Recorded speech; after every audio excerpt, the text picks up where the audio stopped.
Pemirsa, proses pencocokan dan juga penelitian atau coklit data pemilih telah dilakukan oleh petugas pemutahiran data pemilih atau Pantarli KPU Oku dengan hasil 271.000 warga. Setelah proses coklit, KPU Oku akan melakukan tahapan selanjutnya.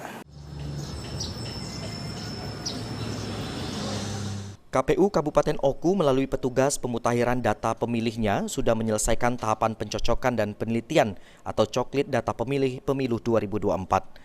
Coklit dilakukan oleh KPU terhadap 271.000 warga Oku yang tersebar di 1.226 TPS sesuai yang tertera dalam rekapan DP4.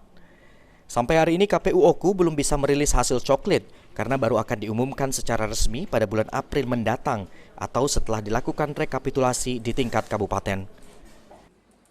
Data yang kita coklit berjumlah 271.067 tersebar di 1.225 TPS, ditambah TPS reguler, 1 TPS khusus. Ini jumlahnya 1.226 TPS plus khusus.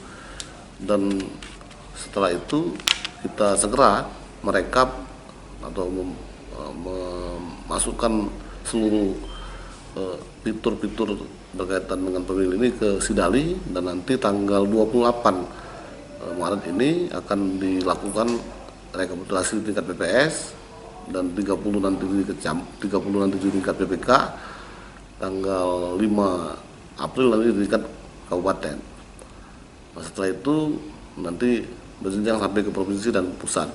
Maka ditetapkan DPS untuk ditempel di tempat-tempat terdekat sehingga masyarakat yang belum terdaftar sebagai pemilih di tingkat TPS bisa memantau namanya di situ, sehingga nanti kalaupun tidak ada bisa menghubungi PPS, menghubungi PPK, atau menghubungi langsung ke kantor KPU.